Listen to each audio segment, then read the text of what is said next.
Hello दोस्तों, welcome back to the channel. तो आज के इस वीडियो में हम डिस्कस करने वाले हैं वीआईटी के टाइम टेबल के बारे में और एफएफसीएस सिस्टम के बारे में। वीआईटी का टाइम टेबल, बहुत से लोग मुझे वीआईटी के टाइम टेबल के बारे में बहुत सारे क्वेश्चंस पूछते हैं।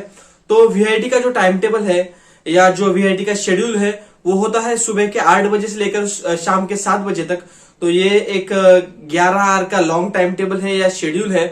तो वो डिवाइड किया जाता है दो शिफ्ट्स में, मॉर्निंग शिफ्ट और इवनिंग शिफ्ट या आफ्टरनून शिफ्ट। तो सुबह 8 बजे से लेकर 12:50 या 1 बजे तक जो भी क्लासेस होती है उसको मॉर्निंग शिफ्ट कहा जाता है, और 2 बजे से लेकर 7 बजे तक जो भी क्लास होती है उसे इवनिंग शिफ्ट या आफ्टरनून शिफ्ट कहा जाता है। और 1 से 2 बजे तक का जो भी टाइम है उसको लंच ब्रेक है। तो ये सबके लिए कॉमन होता है, हर बंदे के लिए यहाँ पे लंच ब्रेक होता है। तो डिपेंडिंग ऑन आपका थियरी स्लॉट कौन से टाइम पे है, आपका स्लॉट डिफाइन होता है। फॉर एग्जाम्पल, मेरा फर्स्ट सेकंड सेमेस्टर में थियरी मॉर्निंग में था, तो इसका मतलब यह है कि मैं मॉर्निंग स्लॉट का स्टूडेंट था। और अभी थर्ड सेमेस्टर में मेरा जो थियरी है वो आफ्टरनून में है, तो मैं आफ्टरनून या इवनिंग स्लॉट का स्टूडेंट हूं। तो ऐसे टर्म्स आपको वीआईटी में देखने को मिल जाएंगे। तो ये नेसेसरी नहीं है कि अगर ये शेड्यूल सुबह 8 बजे से लेकर 7 बजे तक है तो आपको पूरा टाइम देना पड़ेगा या आपके पूरे 11 घंटे क्लास होंगे, 11 या 10 घंटे क्लासेस होंगे। ऐसा नहीं होता है। कभी कभी आपके पूरे दिन भर भी क्लासेस हो सकते हैं, या कभी कभी ऐसा भी हो सकता है दिन में बस आपके 2 या 3 क्लासेस है। तो मैं आपको यहाँ पे एक सैंपल टाइम टेबल दिखा देता हूँ। ये एक खाली टाइम टेबल है। यहाँ पे आप देख सकते हैं टाइमिंग्स दी गई है और डे वाइज टाइमिंग्स और जो क्लासेस के टाइम्स है वो दी गई है। तो ये टाइम टेबल आप वीआईटी की वेबसाइट पे देख सकते हैं। ये एक सैंपल टाइम टेबल है, ये सबके लिए कॉमन होता है। आप देख सकते हैं A1, B1, C1, D1, E1 ऐसी चीजें लिखी है, और आफ्टरनून में A2, B2, C2 ऐसी चीजें लिखी गई है। तो जो भी मॉर्निंग स्लॉट में थियरी क्लास होती है उनका स्लॉट होता है A1 या B1, C1, और जो आफ्टरनून स्लॉट में क्लास होती है उनका नेम होता है A2, B2, C2।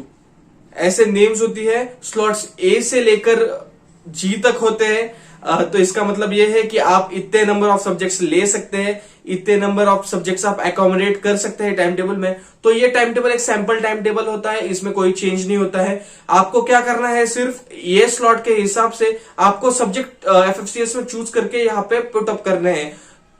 तो मतलब अगर आपने ए स्लॉट में एक सब्जेक्ट ले लिया, फॉर एग्जाम्पल मेरा फर्स्ट सेमेस्टर में A1 में मैकेनिक्स था, तो मैंने A1 में मैकेनिक्स ले लिया, तो पूरे जहां जहां पर A1 लिखा है तो वहां पर मैकेनिक्स का क्लास होगा। तो इस हिसाब से आपका टाइम टेबल बनता है। और फिर आपको लैब्स दिखते हैं, L1 to L60 ऐसे लैब्स है। तो अलग अलग आपको लैब्स लेने हैं। तो आपको एक चीज ध्यान में रखनी है कि आपको ये ट्राई करना है कि आप मैक्सिमम टाइम एक स्लॉट डिफाइन कर ले कि थियरी आप मॉर्निंग में लेंगे और लैब आप आफ्टरनून में लेंगे या वाइस वर्सा।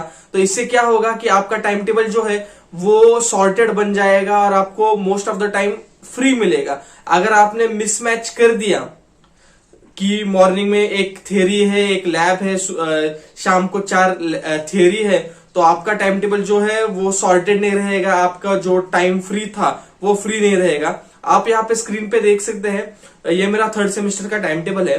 तो ये टाइम टेबल में मैंने 18 क्रेडिट का जो टाइम टेबल है वो मेरा एकदम सॉर्टेड था, जिसमें मैंने सॉम, स्टैटिस्टिक्स, फ्लूइड्स, एमईटी ऐसे सब्जेक्ट्स लिए हैं जो कोर सब्जेक्ट्स है। तो मेरा वो टाइम टेबल बन रहा था थियरी आफ्टरनून में और लैब सुबह। तो आप देख सकते हैं कि मुझे बस सुबह एक ही लैब था पूरे दिन में, 8 बजे से 1 बजे तक, और फिर कंटिन्यूअस लेक्चर्स थे। वो किसी किसी दिन कंटिन्यूअस थे, किसी किसी दिन डिसकंटिन्यूअस थे। लेकिन यहां पर मैंने एक गलती कर दी कि जब मैंने ये टाइम टेबल बना दिया तो मैंने जो इलेक्टिव्स था उनके बारे में सोचा नहीं। तो अभी क्या हो गया था कि इलेक्टिव्स मेरे कोई भी अकोमोडेट नहीं हो रहे थे। तो मुझे एक TQM सब्जेक्ट है, टोटल क्वालिटी मैनेजमेंट, ये मुझे मॉर्निंग स्लॉट में लेना पड़ा, F1 स्लॉट में, जो कि मेरा F2 स्लॉट के साथ क्लैश होने वाला है। मतलब एक ही दिन में मेरी 2 एग्जाम्स होने वाली है। इसके बारे में हम अगली वीडियो में देखेंगे, इन डेप्थ एग्जामिनेशंस के बारे में।